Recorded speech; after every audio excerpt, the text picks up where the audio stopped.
నమస్తే. గత 2 రోజుల క్రితం ఒక వ్యక్తిపై భయంకరమైన దాడి జరిగింది. ఇంట్లోకి చొరబడి దాదాపు 20 నుంచి 30 మంది దుండగులు ఆ వ్యక్తిపై దాడి చేయడం జరిగింది. ఈ పాటికే మీకు ఒక క్లారిటీ వచ్చే ఉంటుంది ఆ వ్యక్తి ఎవరనేది.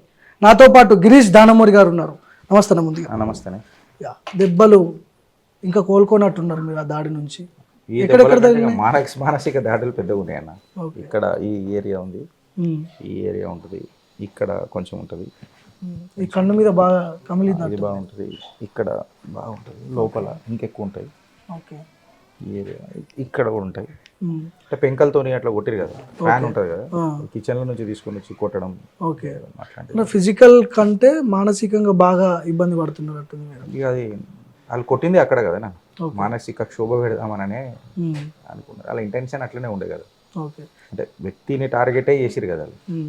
ఇది థర్డ్ టైమా ఫోర్త్ టైమా మీద దాడి జరగడం? 29th March నుంచి ఇది థర్డ్ టైం. ఆల్రెడీ ఆఫీస్ మీద దాడి చేసి 2 సార్లు 3 సార్లు ఆఫీస్ మీద, ఒకసారి 2 సార్లు దాడి, ఒకసారి ఆల్మోస్ట్ చేయనికనే వచ్చినాం. మేమే పట్టుకున్నాం ముగ్గురిని. ఓకే. పట్టుకొని అప్పచెప్పినాం కూడా పోలీసులు. అట్లా ఆఫీస్లో ఉన్న ఎక్విప్మెంట్ సిస్టమ్స్ ఇవన్నీ పలగొట్టినట్టు సీసీటీవీ ఫుటేజ్లో అయితే కనిపిస్తున్నాయి. పలగొట్టిరు. ఒక 15 to 13 lakhs వరకు ఆస్తి నష్టం, ఐటీ ఎక్విప్మెంట్ ధ్వంసమైంది. ఓకే. జరిగింది ఏ టైంలో? రాత్రి టైంలోనా? 11 o'clock ఏమో అని చెప్తున్నాను. నేను అరౌండ్ 9:45 అట్లా వచ్చినాను. స్టార్ట్ అయింది సమ్ 10:15కి 10:30కి స్టార్ట్ అయింది. ఇక ఆడికేని స్టార్ట్ అయింది అయితే ఆల్మోస్ట్ 12 వరకు నరక యాతన మా కుటుంబ సభ్యులకి అందరికి. ఓకే. అట్లా కింద వాళ్ళు రౌండ్ అప్ చేసినప్పటి నుంచి మీరు ఇంట్లో ఉన్న సమయం ఎంత సమయం గడిపి ఉండొచ్చు? కంప్లీట్గా రెక్కి చేసిండ్రు. కంప్లీట్గా రెక్కి చేసి ఒక 3 o'clock 4 o'clock నుంచే రెక్కి నడిచింది. ఇక్కడ ఉన్న అపార్ట్మెంట్లో మీరు ఎవరైనా ఎవిడెన్స్ తీసుకున్నా వాళ్ళు చెప్తారు ఇంతమంది జనాలు ఇక్కడ ఎందుకు ఉన్నారు అని. అంటే పార్టీ మీటింగ్ ఉంది, బీజేపీ పార్టీ మీటింగ్ ఉందని చెప్పిరట. బీజేపీ పార్టీ మీటింగ్ ఈ కాలనీలో ఎందుకు ఉంటుంది అని చెప్పి వాళ్ళు అప్రహెన్షన్ వ్యక్తం చేసిరట. బట్ ఇక ఎవరికి డౌట్ ఏం రాలేదు, ఉన్నారు. తర్వాత నేను అరౌండ్ 9:30కి అట్లా వచ్చేసరికి ఇక ఆల్మోస్ట్ ప్లాన్ చేసి మేము భోజనం చేస్తున్నాం. నేను మా అన్న వచ్చి జస్ట్ నేను అప్పుడే హ్యాడ్ మై బాత్, స్నానం చేసి భోజనానికి కూర్చొని ఉన్నా. ఇక ద గేమ్ బిగిన్స్ అన్నట్టు నన్ను అటాక్ చేసి. మీరు ఇంటికి వచ్చేంత వరకు ఈ సిమ్టమ్స్ కనపడలేదా? కింద పార్కింగ్లో కానీ చుట్టుపక్కల కానీ ఎవరో దాడికి ఇట్లా అంటే హానెస్ట్లీ అన్న, నేను ఇంటి దగ్గర దాడి చేస్తారని ఎక్స్పెక్ట్ చేయలేదు. అంటే పెద్ద పెద్ద గ్యాంగ్స్టర్స్లో కూడా ఒక రూల్ ఉంటుంది, ఇంటి దగ్గర దాడి చేసుకోము, ఏదున్నా బయటనే అని అన్నట్టు. ఇంట్లోపలికి వస్తారు అని చెప్పి నేను ఎప్పుడు అనుకోలే, చేస్తారని కూడా నేను అనుకోలే. ఓకే. సో అది కొంచెం బాధాకరమైన విషయం. సరే నేను తప్పు చేసినా మీరు అంటారు కదా, నా ఇంటికి ఎందుకు వచ్చారు, నా ఇంట్లోకి ఎందుకు ఇబ్బంది పెట్టి. మా అమ్మ నాన్న ఏజ్డ్ పర్సన్స్. ఆల్రెడీ ఒకసారి మా నాన్నకు మన ఏమంటారు బ్రెయిన్ స్ట్రోక్ వచ్చింది, బీపీ ఫ్లక్చువేట్ అయ్యమని అయితే కారణం. మా అమ్మ ఏజ్డే, అందరూ ఇవాళ రేపు డయాబెటికే కామన్. నా పిల్లలు ఉన్నారు, ఏం మెసేజ్ ఇస్తున్నాం మనం పిల్లలకు కూడా? మీరు నాయకులు అయినరు అని అంటే మీ దగ్గర కొన్ని లక్షణాలు ఉంటేనే మీరు నాయకులు అయ్యారు కదా. ఆ లక్షణాలను చూసి 10 మంది ఇన్ఫ్లుయెన్స్ అవుతారు అని అంటారు కదా. పిల్లలకు మీరు ఏం మెసేజ్ ఇచ్చారు? ఇవన్నీ కొంచెం ఇబ్బందికరమైన విషయాలు. అసలు ఆరోపణలు ఏంది అల్లయ్య అనేది కూడా మనకు కరెక్ట్గా బేస్ లేదు. ఈరోజు కూడా సోషల్ మీడియాలో ఏదో నడుస్తున్నది, అదేందో నేను చూస్తా తర్వాత. మీతో పాటు మీ మీద ఫిజికల్గా దాడి చేశారు, మీ ఇంటి వాళ్ళకి ఏమన్నా దెబ్బలు తగిలినాయా? అమ్మకి దాకింది, అమ్మ ఏలు ఆల్మోస్ట్ అట్లనే ఉన్నది. అంటే ఇట్లా నీకు వస్తలేదు, ఫ్రాక్చర్ చేస్తే ఫ్రాక్చర్ వెళ్ళలేదు, లైట్గా మేనేజ్ అవుతుంది అని అన్నారు. బట్ టెరబుల్ పెయిన్ ఉంది.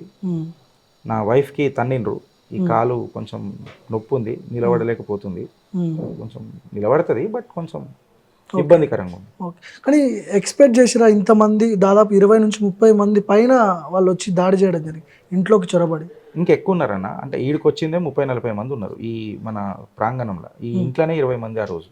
ఓకే. అక్కడక్కడ కూడా ఇప్పుడు నా పిల్లలు చెప్పిర్రు నాకు. దాని తర్వాత మా టీం కూడా వచ్చింది కదా అందరు. అక్కడంతా ఒక అక్కడక్కడ ఆ గల్లీ దగ్గర, ఈ గల్లీ దగ్గర, ఈ కార్ల, ఆ కార్ల, ఈశ్వర్ థియేటర్ దగ్గర అక్కడ 10 మంది అట్లా జమ అయ్యారు.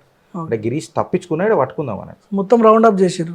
మొత్తం రౌండ్ అప్ ప్లాన్డ్. అంటే నేను ఏదో పెద్ద ఏం క్రైమ్ చేసినా నా జీవితంలో అన్నది నాకు అర్థం కాదు. ఓకే. సో డైరెక్ట్ పాయింట్కి వచ్చేద్దాం. దాడి వెనుక సంజయ్ ఉన్నాడనే ఆరోపణలు వస్తున్నాయి. మీరు దాన్ని ఎట్లా అంటే ఒప్పుకుంటారా, లేదంటే పార్టీ కార్యకర్త అని చెప్పి మీరు ఒకవైపు చెప్పుకుంటున్నారు, మీ పార్టీ వాళ్ళపై మీరు విమర్శ చేయలేక పేరు దాచిపెడుతున్నారు? వాళ్ళకి పేరేం దాచిపెట్టలేదన్న, బహిరంగంగా చెప్పదలుచుకున్నారా సంజయ్ ఉన్నాడు దాడి వెనుక? ఎఫ్ఐఆర్ రాసిన, ఎఫ్ఐఆర్ కంప్లీట్ ఉన్నది. ఎఫ్ఐఆర్లు మీకు అందరికి పబ్లిక్ డొమైన్లు ఉన్నాయి, మీ ఛానల్ అని డిస్ప్లే కూడా చేసినాయి. నేను ఏం రాసిన అనేది కంప్లైంట్ అంటే క్లియర్ కట్గా కనపడుతుంది సింపుల్గా. ఇప్పుడు నేను పదే సార్లు ఈ వ్యక్తి ఆ వ్యక్తి ఆ వ్యక్తి ఈ వ్యక్తి అని చెప్పాల్సిన ఇది దగ్గర 29th మార్చి నుంచి నడుస్తూనే ఉంది నా మీద దాడులు. ఇప్పటికి 3 ఎఫ్ఐఆర్లు ఇచ్చిన. 2 ఎఫ్ఐఆర్లు మాదాపూర్ పిఎస్లు ఉన్నాయి. ఒకటి Rajendra Nagar PS which was the recent attack on me. 2 Madhapur పిఎస్లలో అక్కడనే యాక్షన్ అయిన మొదలైన ఉంటే నాకు తెలిసి పోలీసు వాళ్ళు దిగినరు రంగంలకు, ఒక్కొక్కటిది ఛార్జ్ తీసుకుంటున్నారు అని అంటే నాకు తెలిసి నేను ఇక్కడికి నాకు కాకపోతున్నాను నేను. సో అక్కడ కూడా ఆరోపణలు ఉన్నాయి, ఇక్కడ కూడా ఆరోపణలు ఉన్నాయి. మళ్ళీ ఆరోపణలు నిజమా కాదా ఇది ఎవరు డిసైడ్ చేయాల్సింది దర్యాప్తు బృందాలు కదా. సో నాకు తెలిసి పెద్దగా యాక్షన్ కాలే అని ఎఫ్ఐఆర్లలో మీకు మొత్తం డేటా ఉంటుంది. ఓకే, కానీ ఇంతమంది ఇంత జనబలంతో వచ్చి ఇంట్లోకి వచ్చి చొరబడి దాడి చేయడాన్ని వెనకాల ఎవరో పెద్ద బలమైన లీడర్ ఉంటేనే ఈ స్థాయిలో దాడి జరుగుతుందని అనుకోవచ్చు కదా. 2 రకాలు ఒక చిన్న వ్యక్తి అయితే 2 రకాలు ఉంటాయి. బలమైన లీడర్ ఉన్నాడా, బలమైన వ్యక్తి ఉన్నాడా, ఆయన బ్యాక్గ్రౌండ్ ఏంది అని అనేది that is immaterial to me. But మానవ దాడి 7 వరకు కరెక్ట్, భౌతిక దాడి 7 వరకు కరెక్ట్. సరే నీకు దాడి చేస్తే మీకు ఒక రాక్షస ఆనందం పొందిరు నన్ను కొట్టినప్పుడు నవ్వి. నేను అక్కడ దొరకంగానే ఏది దొరికిండు అని అన్నట్టు ఇట్లా అన్నారు కదా, దొరికిండ్రు రాక్షస ఆనందం పొందిరు. నేనే టార్గెట్ కదా మీకు. ఇన్ని రోజులు రెక్కి వేసుకోరు కదా, అదేదో బయట వేసుకునేది ఉండే కదా. నా ఫ్యామిలీ మీరు మానసికంగా నన్ను చేసిరు కదా, మీరు మీ కుటుంబాలు మీ గురించి మీరు ఆలోచించలేదా? నా బాధ అది. ఈ మెంటల్ ట్రామా నా పిల్లలకు ఏదైతే మీరు చేసినరో ఇలా వాళ్ళు మరవగలుగుతారా అన్న? నేను మీ ద్వారా అడుగుతున్నా. You have done many shows which were చాలా సామాజికంగా ఎన్నో షోలు కూడా చేసిరు. పిల్లలు రేపటి పౌరులు ఎట్లుంటుంది వాళ్ళకు మనసు, వాళ్ళు ఏం క్యారీ చేస్తారు ఫ్యూచర్ మీద, పాలిటిక్స్ మీద కానీ రాజకీయాల మీద కానీ, ఆర్ టు దట్ మ్యాటర్ అసలు డెమోక్రసీ అన్నది ఏడున్నది, ఎట్లాంటి మెసేజ్లు పోతాయి ఒకసారి మీరు ఆలోచించు. నాకైనా గాయాలు మీకు కనబడుతున్నాయి, వాళ్ళ గుండెకి జరిగిన గాయాలు మీకు కనబడతాయా? సో మా తల్లిదండ్రులకు జరిగిన గాయాలు వాళ్ళకి కనబడతాయా? అంటే అల్టిమేట్లీ నన్ను డిమోరలైజ్ చేస్తాను అనుకున్నారా, నన్ను సైకలాజికల్లీ కూర్చోబెడదామని అనుకున్నారా, అది ఏం చేద్దామని అనుకున్నారా అనేది అసలు అర్థమైతలేదు. ఇప్పుడు ఇంత భయంకరమైన దాడి జరిగినప్పుడు గిరీష్ ధారమోని ఇంకా ఎందుకు బయటపడట్లేదు? అంటే ఖచ్చితంగా సంజయ్ ఉన్నాడు ఈ దాడి వెనుక అని చెప్పి ఎందుకు చెప్పలేకపోతారు మీరు? చెప్పలేకపోతుండోని అనేది మీ తప్పు. నేను ఎఫ్ఐఆర్లో రాసిన, ఏం రాసినాను అనేది మీరు చదువుకోండి, అప్పుడు మీకు పిచ్చ క్లారిటీ వచ్చేస్తుంది. ఎందుకు అని అంటే నేను చెప్పినంత మాత్రాన అది నిజం కాదు, నేను చెప్పనంత మాత్రాన అది అబద్ధం కాదు. నేను రాసిన ఎఫ్ఐఆర్ కాపీ మీకు పబ్లిక్ డొమైన్లో ఉంటుంది. దాని మీద నెక్స్ట్ చర్య ఏంది అనేది రక్షక బలగా పోలీస్ బృందాల దర్యాప్తులో తెలుస్తుంది కదా. నేను డే 1 నుంచి అదే మాట్లాడుతున్నా. నిజం అయితే నిజం, ఇది కాదు అని అంటే గిరీష్ ఇది కాదురా బై, ఇది ఇట్లా లేకుండే నువ్వు మిస్పర్సెప్షన్లు ఉన్నావు, నేను కూడా కరెక్షన్ చేసుకుంటా కదా. మీరే అన్నారు కదా గిరీష్ నువ్వు కట్టర్ కాషాయ కార్యకర్తవు కదా, కట్టర్ హిందుత్వాన్ని కదా, నువ్వు కరెక్షన్ చేసుకుంటావు అంటే కరెక్షన్ ఖచ్చితంగా చేసుకుంటా. నేను రోజు నేర్చుకుంటా బ్రదర్, ఖచ్చితంగా నేర్చుకుంటా. బట్ నేర్పే ప్రక్రియలను కరెక్ట్గా ఈక్వేషన్ పెట్టాలి కదా నాకు. నేను అదే అంటున్నా. నా మీద దాడి జరిగింది వాస్తవం, 3 సార్లు జరిగింది వాస్తవం. ఇంకా దాడి జరుగుతుంది అని అంటే మీకే వదిలేస్తుంది కదా. ఇప్పుడు మీరే చూసిండ్రు, ఇంట్లో ఎవరు లేరు, నా ఫ్యామిలీ కూడా ఉండడానికి భయపడుతున్నారు, దర్వాజాలు మొత్తం విధ్వంసం అయిపోయినాయి. సో కంప్లీట్ సినారియో మీరు చూస్తున్నారు అట్లా. సో మీరు సంజయ్ అంటే పేర్లు మెన్షన్ చేయట్లేదు, మీ మీద దాడి ఎవరైతే చేసిరని మీరు భావిస్తున్నారో వాళ్ళ మీద కంప్లైంట్ చేసినామని చెప్తున్నారు. పోలీసుల నుంచి ఎట్లాంటి రియాక్షన్ ఉంది? ఏమన్నా కొద్దిగా ఇప్పటివరకు అయితే ఏం యాక్షన్ నిన్న దాడి జరిగితే ఎవరిని అరెస్ట్ చేసిరట, మళ్ళీ వాళ్ళకి తర్వాత బెయిల్ దొరికిందట. ఈడ వరకు నాకు తెలుసు. నిజంగా చెప్పాలనంటే నేను ఈ మానసిక క్షోభ నుంచి ఫస్ట్ బయటకు వస్తున్నా. బయట ఏమైతుంది నాకు తెలియదు, సోషల్ మీడియాలో నా పిల్లలు చెప్తున్నారు. ఇప్పుడు దాడి వరకే, ఇప్పుడు లేటెస్ట్ ఏదో మాట్లాడిరట. మళ్ళీ అలాని ఎవరెవరిని నేను అవమానించినో చెప్పాలి కదా. మహిళలను అవమానించినా అని అన్నారు. మళ్ళా మహిళలను అవమానిస్తే ఆధారాలు పెట్టాలి కదా బ్రదర్. అట్లా ఇప్పుడు ఏదో సోషల్ మీడియా నడుస్తుందట, దాన్ని చూసిన తర్వాత నేను మాట్లాడతా. ఇప్పుడు చూడండి నేను మాట్లాడితే తప్పు కదా. గిరీష్ ధారమోని చంపేద్దామని వచ్చిర్రా లేకపోతే కొట్టి వదిలిపెడదామని వచ్చిర్రా? ఇక్కడ అది వాళ్ళు చూడాలన్నా, చంపేంత ప్రయత్నం అయితే చేసిరు కదా. దాడి సంఘటనలు మీరు లైవ్ లో చూసే ఉంటారు, మీ మీదనే కాబట్టి దాడి జరిగింది. అంత భయంకరమైన వెపన్స్ యూజ్ చేసిర్రు.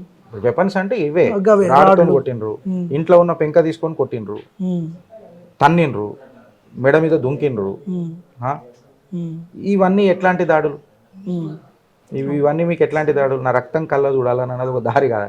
రక్తం కళ్ళ చూసుడు అనేది 7 దాకా దారి తీస్తుంది. నేను మీ అటెంప్ట్ టు కిల్ కాదా? ఓకే, అట్లా నన్ను చూడంగానే ఒక రాక్షస ఆనందం రాలేదా? ఏంది అది? అట్లా వాళ్ళకే వదిలిపెడతా నేను ఇక. అట్లా. అంటే మీరు మీ మీ ఛానల్లో చిత్రగుప్తు ఛానల్లో సంజయ్ని చాలా వ్యంగ్యంగా మాట్లాడడం, మామ అని మాట్లాడడం, కరీంనగర్లో మైనింగ్ మాఫియాతో మీరు కలిసి ఉన్నారు, ఎట్లాంటి నేనున్నానా? మీరు కాదు, కరీంనగర్లో మైనింగ్ మాఫియాతో మీరు చేతులు కలిపి ఉన్నారని చెప్పి మీ ఛానల్లో మాట్లాడిన మాటలు ఉన్నాయని చెప్పి అంటున్నారు. ఇట్లా రెండు కీలకమైన సందేహాలు. నేను మామ అని అన్నప్పుడు ఇప్పుడైతే మీరు ఎవరైతే వ్యక్తి పేరు తీసుకున్నారో నేను ఆ పేరు మామ అని చెప్పి ఎక్కడం లేదు. మామ అని పాట పాడినా మామ అని అన్నా. నువ్వు ఊహించుకున్నావు, అది నేను ఆయనకి వదిలిపెడతా, అలా మనుషులకు వదిలిపెడతా. First point. సెకండ్ పాయింట్, నేను ఆధారాలు పెట్టి చెప్పిన. నేను ఏమన్నా ఆయన కలిసి ఉన్నాడని ఎప్పుడు చెప్పలే. మీరు నాకు ఆధారాలు ఉంటే తీసుకురండి. మీరు ఈ లెటర్ రాసిండ్రు, మీరు ఈ స్కామ్ మీద పోరాడతానన్నారు, మళ్ళీ ఈ పోరాటం ఎడదాకా వచ్చిందని నేను అడిగిన. ఆధారాలు లెటర్ చూపించి మాట్లాడండి. ఆయన పోరాడినది అయితే వాస్తవమే కదా, కరెక్టే కదా. రాష్ట్ర ఖజానాకి ఈరోజు డబ్బు వస్తుంది కదా, రాష్ట్ర ఖజానాకి డబ్బు వస్తే నీకు నాకు రూపాయి వచ్చినట్టే కదా, మన రాష్ట్రం కదా. నేను అడిగింది కదే ప్రశ్న. ఆ లెటర్ చూపించే మాట్లాడండి. ఓకే, ఇప్పుడు ఒక రెండు మూడు వర్గాలు ఉన్నాయి బీజేపీలో. ఒక వర్గం తరపున గిరీష్ దారమోని ఉన్నాడు కాబట్టి ఈయన మీద దాడి జరిగిందనే వర్షన్ కూడా ఉంది. బీజేపీలో అన్ని వజ్రాలేనే, వర్గాలు ఏమి ఉండవు. వర్గాలు లేవు, అన్ని వజ్రాలు ఉంటాయి, వర్గాలు ఉంటాయి. వర్గాలు ఉన్నాయి అంటే ఇక నాకు తెలియదు. ఇక నాకు వజ్రాలు ఉన్నాయి తెలుసు, వజ్రాలు ఉన్నాయి తెలుసు. సో వజ్రం అనేది ఏదైనా వజ్రమే కదా, వజ్రాన్ని వజ్రమే వస్తుంది కదా. సో వజ్రాలు ఉన్నాయి, వర్గాలు లేవు. ఇక వర్గాలు ఉన్నాయి అని అంటే మీరు అన్నారు అన్నమాట. ఇక గిరీష్ భాయ్ ఇగో ఇది ఆధారము, ఇగో ఇది వర్గము, మీరు ఈ వర్గము, ఇగో ఇది ప్రూఫ్ అని చెప్తే నేను ఏ వర్గం అని అనేది మీరు నిర్ధారించినట్టయితే అప్పుడు నేను జస్టిఫై చేస్తా. వర్గం ఏడున్నది బీజేపీలో మీరు నాకు చెప్పు. అందరం ఒకటే వర్గం, కమలం పువ్వు తెలంగాణలో రావాలన్న వర్గం. మేము డైరెక్ట్ చెప్పుకున్నాం కదా, యూట్యూబ్ పెట్టినప్పటి నుంచి చెప్పుకుంటాం కదా, మేము ఈ పార్టీకి బై ఇన్ లార్జ్ సపోర్ట్ చేస్తున్నాం అని చెప్పినాం కదా. వీ నెవర్ సెడ్ దట్ మేము అక్కడ ఉంటాం ఇక్కడ దుంకుతాం అని అనలే కదా, ఫోకస్డ్ గానే ఉన్నాం కదా. ఇక ఇష్యూ ఏముంటుంది? ముదిరాజు వర్సెస్ మున్నూరు కాపు అని అంటున్నారు. ఒక వర్గానికి గిరీష్ దారమోని ఉన్నాడు, ఒక వర్గం గిరీష్ అనేటోడు కాషాయ కార్యకర్త. ఈడ పంచాయతీ ఏడుకు వచ్చింది, ఎందుకు వచ్చింది అని అంటే వాళ్ళ మనిషి ఎవరో నీ జాతిని బీప్లా డి అని అన్నాడు. దాని మీద చర్చ జరుగుతుంది. సోషల్ మీడియా ఎట్లాంటిది? సోషల్ మీడియా నేనేమన్నా మాట్లాడినా, నువ్వు నాకు ఇప్పుడు నీకు నాకు ఏదైనా ప్రాబ్లం ఉంటే బ్రదర్, నువ్వు నేను కొట్లాడుకుంటావు. మీ పేరెంట్స్ దగ్గరకు, మీరు నా పేరెంట్స్ దగ్గరకు వస్తే మీకు ఎట్లుంటుంది? మీ జాతి దగ్గరకు మా జాతి దగ్గరకు వస్తే ఎట్లుంటుంది? అది నువ్వు సోషల్ మీడియాలో పెట్టిన తర్వాత నేను కంట్రోల్ చేస్తున్నా. గూగుల్ నా చేతులు ఉందా, ఫేస్బుక్ నా చేతులు ఉందా, ట్విట్టర్ నా చేతులు ఉందా, యూట్యూబ్ నా చేతులు ఉందా, నా ఛానల్ నా చేతులు ఉంటుంది. కానీ ఇది ఎట్లా అయిందని అన్నది నాకు తెలియదు. ఇప్పుడు మీరు చెప్తున్నారు ఈ బ్యాటింగ్ ఏందో తెలియదు, ఆ ఫీల్డ్ ఏందో నాకు తెలియదు. అట్లా నాకు తెలిసింది నేను మాట్లాడగలుగుతాను. తెలియని దాని మీద అసలు ఇప్పుడు ఏం జరుగుతుందో కూడా నాకు తెలియదు. నేను అందుకే ఏమన్నా ఇప్పుడు సోషల్ మీడియాలో ఏదో ట్రోల్ చేస్తురట, దాన్ని నేను చూస్తా చదువుతానన్న. నేను దాని మీద కూడా కమెంట్ చేస్తా అని చెప్పలే కదా, చూస్తా చేస్తా. మీరు ఏదైనా వింటే నన్ను అడిగితే అది నా మైండ్లో ఉంటే చెప్తా. This is Girish Daramoni for you. ఆధారాలు లేకపోతే నేను అసలు మాట్లాడాను. దాడి జరిగిన తర్వాత బీజేపీ నుంచి ఫోన్లు ఏమన్నా వచ్చినా ప్రెసిడెంట్ ఫోన్ చేసి నన్ను అభిమానం రెడ్డి గారు ఫోన్ చేసిరు. నేను అట్లా పేర్లు తీసుకొని ఎప్పుడు మాట్లాడలేదన్న. ఒక 4 ఎంపీలు 4 ఎమ్మెల్యేలు ఫోన్ చేసిరని చెప్పిన పక్క రాష్ట్రం వాళ్ళు కూడా ఉన్నారని చెప్పిన. మీరు మొత్తం చెప్పాలి కదా, నిజం చెప్తే మొత్తం చెప్పారు, సగం చెప్తే కొంప కొల్లెర్లు అవుతున్నాయి. ప్రాబ్లం చేసిరు, చెప్పిరు. నేను ఒక కాషాయ యోధుడిని, కార్యకర్తని, పార్టీ కోసం కృషి చేసినోని. నా మీద గంత అనుబంధం ఉండదా? నా మీద అంత అనుబంధం ఉండదా? సో అభిమానం ఉన్నది, ఆనందం ఉన్నది, బాధ ఉన్నది వాళ్ళకు. ఏంది మా పిల్లగాడికి ఇట్లా అయింది అని చెప్పిండ్రు. చూద్దాం ఏమవుతుందో. కానీ మీరు ఇంత కరుడు కట్టిన కాషాయవాదిగా మీకు పేరుంది, మీరు బీజేపీ సింపథైజర్గా ఛానల్లో కూడా మీరు పాజిటివ్గా కొంత మాట్లాడుతుంటారు. ఇంత పెద్ద దాడి జరిగినప్పుడు పార్టీ ప్రెసిడెంట్ మిమ్మల్ని పరామర్శించడానికి రాలేదు, కీలక నాయకులు ఎవ్వరు కూడా మీ దగ్గరకు రాలేదు. ఏం జరుగుతుంది అసలు? దీన్ని ఈ రకంగా కూడా అనుకోవచ్చు కదా, నన్ను ఇంకా గట్టిగా చేస్తారు. ఇట్లా అయితే కూడా నీకు భరోసాగా నేను అదే ఏమంటున్నా, వాళ్ళు ఉన్నారన్న భరోసాతోనే నేను ఈ రోజులు పనిచేసిన. నేను ప్రతిపక్షాల మీద కూడా విమర్శ చేసిన. నేను వాళ్ళు ఉన్నారనే కదా ముంగడికి పోయినా, చేసినా కదా, నా పార్టీకి ఉంటుందనే కదా పోయినా. నా మీద దాడి జరిగింది, ఎట్లా తట్టుకుంటాడు? ఇంటర్నల్ గా ఎంత స్ట్రాంగ్ ఉన్నాడు, ఎక్స్టర్నల్ గా విమర్శ చూస్తున్నాం, ఇంటర్నల్ గా ఎంత మానసిక ఎంత గట్టిగా ఉన్నాడు. నాకు ఒక ట్రైనింగ్ ఇస్తుందని అనుకోవచ్చు కదా, ఆన్ జాబ్ ట్రైనింగ్ అనుకోడు. ఈ దాడి వేరే, మళ్ళా ఈ దాడి వేరే. ఇప్పుడు మీరు అన్నదానికి నేను చెప్తున్నా, ఇది మళ్ళీ మీరు హోలిస్టిక్ వ్యూలో పెట్టొద్దు. ఇది ఓన్లీ అండ్ ఓన్లీ మీరు అడిగిన ప్రశ్నకు ఫ్రేమ్. ఎందుకనంటే ఇప్పుడు మనం నీళ్ళలా చేస్తాం, ఎల్కేజీ పోయినప్పుడు ఒక 2 రోజులు మీరు స్కూల్కి పోతారు పిల్లల్ని తీసుకుపోయినప్పుడు, రోజు పోతారా? లేదు. తర్వాత నా కొడుకు చదువుతాడు, నా బిడ్డ చదువుతుంది అని అనుకో వదిలిపెడతారు. తండ్రి కాన్ఫిడెన్స్ అది. సో నా పార్టీ అనేది అమ్మ లాంటిది. అమ్మ నన్ను నడుస్తున్నాడు, నా కొడుకు నడవని రేపు ఉరుకుతాడు, తల్లికే కదా ఆనందం.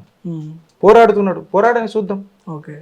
ఏదున్నా మరక అవి ఆభరణాలే కదా యోధుడికి. సో దాడి కూడా ఆభరణం కిందనే తీసుకుందాం, ఒక అలంకరణ కిందకే తీసుకుందాం. కాకపోతే ఇంటికి వచ్చి చేసిరు కదా, అది కరెక్ట్ కాదని అంట నేను. బయట చేసినప్పుడు ఇంత పెద్ద రచ్చ జరగలేదు. బట్ నువ్వు నన్ను టార్గెట్ చేసి సంపుదామని అనేది అటాక్ టు కిల్ అని అన్నట్టు పోతున్నావు చూడు, అది రాక్షస ఆనందం అంట. ఇప్పుడు ఇక్కడ ప్రశ్న ఏంటంటే, కేంద్రంలో బీజేపీ అధికారంలో ఉంది, చాలా బలమైన పార్టీ దేశంలోనే. బీజేపీ కాషాయ కార్యకర్తని మీరు చెప్తున్నారు. హైకమాండ్ దీని మీద దృష్టి పెట్టి మీరు పోలీసులకి కంప్లైంట్ ఇచ్చినా కూడా తీసుకోలేదని, తీసుకున్నప్పుడు కూడా రియాక్షన్ లేదని చెప్తున్నారు. ఎందుకు ఇంత డిలే చేస్తున్నారు? ఇక దర్యాప్తు సంస్థలు చెప్పాలి. నేను నా ఇంటి మీద మీ పార్టీ అధికారంలో ఉంది దేశంలో. ఆ దేశంలో ఉంటే ఏందన్న, ఇప్పుడు నేను రా చీఫ్ని అయితే కాదు, నేనైతే పార్లమెంట్ సెక్రటరీని కూడా కాదు, పార్లమెంట్ అఫైర్స్ మినిస్టర్ని కూడా కాదు. అక్కడ ఏం నాకంటే పెద్ద సమస్యలు చాలా ఉన్నాయి. కనీసం కార్యకర్త మీద దాడి జరిగినప్పుడు పార్టీ హోప్స్ కూడా ఇవ్వదా? కరెక్ట్. ఆ హోప్ నేను ఇవ్వలేదని ఏదన్నా చెప్పినా మీకు?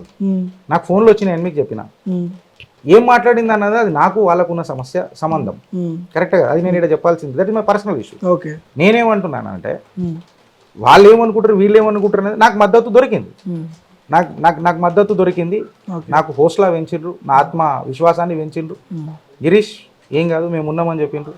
ప్లస్ నేను ఇది పంచాయతీ పెట్టుకుని ఇకనైతే చేస్తలేము కదా, ఇదంతా మా గోడకు మచ్చబడ్డది, పెయింట్ వేసుకుంటే పోతుంది అని అనుకుంటున్నాం. ఇల్లు గలబెట్టుకునే ప్రక్రియలో నేను లేను కదా. ఇక్కడ దాడి జరిగింది గిరీష్ మీద, గిరీష్ కాంప్రమైజ్ ఎందుకు అవ్వాలి? గిరీష్ ఏడ కాంప్రమైజ్ అయితే లేడు, చట్టరీత్యా కరెక్ట్గానే పోతున్నాను. నేను ఎఫ్ఐఆర్ ఫైల్ చేయకుండా ఉన్నానా? నేను ఏదైనా కాంప్రమైజ్ అవుతున్నా అని చెప్పినా? ఏడా చెప్తలేను. I'm due following the process. ఎక్కడ కూడా గిరీష్ అనేటువంటి కాంప్రమైజ్ కాదు. ఖచ్చితంగా ఎవడెవడైతే దాడి చేసిండో మనం నిలదీస్తాం, చట్టరీత్యా ఏమేమి ఉంటుందో చట్టం శిక్ష చేస్తాం. ఇంకా థ్రెట్ ఉందని భావిస్తున్నారా? ఇప్పుడు ఎవరైతే బ్యాచ్ వచ్చి మీ దాడి చేసిరో, భవిష్యత్తులో దాదాపు 3 సార్లు అటాక్ చేసిరు, భవిష్యత్తులో కూడా దాడి చేసే అవకాశాలు ఉంటాయి, థ్రెట్ ఉండే అవకాశం ఉందా? రకరకాలుగా చేస్తారన్న. ఇప్పుడు వెనకటికి కూడా నన్ను మానసికంగా క్షోభ పెట్టడానికే నేను చేసారు. నాకు మానసిక దాడులు చాలా ఎక్కువ జరిగినాయి. నా ఫేస్బుక్ హ్యాక్ అయింది. నా ఫేస్బుక్లో నా కూతురు, నా భార్య, మా అన్నలు, మా వదినలు అందరూ ఉన్నారు. ప్రోనోగ్రఫీ సైట్స్ అన్ని అందులో అటాక్ చేసారు, హ్యాక్ చేసి. వాళ్ళకందరికీ మెంటల్ ట్రామా ఎట్లా అయిందొచ్చు. సో నా మీద జరిగిన దాడులన్నీ మానసికంగానే. ఎందుకంటే గిరీష్ అనేటువంటి అంత జల్దీ దేనికి ఓటమి ఒప్పుకోడు. మానసికంగా దెబ్బతీస్తేనే వాడు పోతాడు. సో వెనకటికి కూడా అదే జరిగింది. ఇప్పుడు కూడా నాకు మానసిక దాడే జరిగింది. నేను అదే అన్న, ఈ గాయాలు ఏందన్నా మర్చిపోతాం, బట్ ఈ గుండెకి తగిలిన గాయం ఏంది, నా పిల్ల ఏడిచింది. ఒక రాత్రి అంతా నా పిల్లలు ఏడవండుకుర్రో నాకు తెలియదు. మా అమ్మ చెయ్యి బెనికింది, ఇరిగింది, whatever it may be. అమ్మ నీకు ఎట్లుంది అని అడిగే పరిస్థితి నాది లేదు. ఇదంతా ఎట్లుంటుంది? పంచాయతీలు 10 చేసుకుంటాం, బయట ఇంట్లో ఎట్లుంటుంది?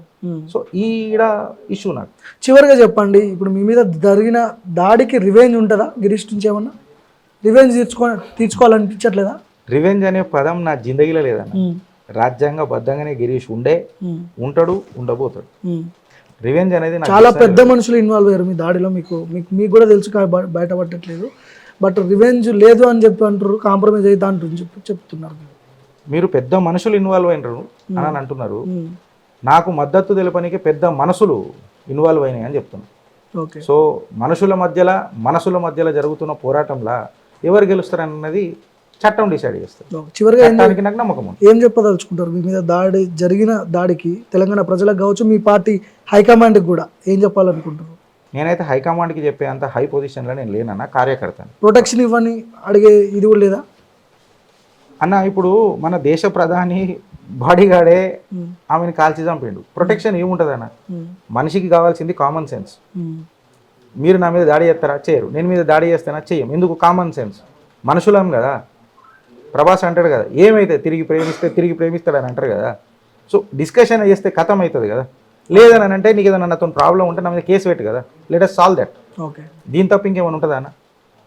అట్లా లెట్ us డిస్కస్. రైట్ అన్న, థ్యాంక్ యూ ఎనీవే. సో ఏదేమైనా గిరీష్ దారముని మీద జరిగిన దాడిని పూర్తి స్థాయిలో ఖండించాల్సిందే.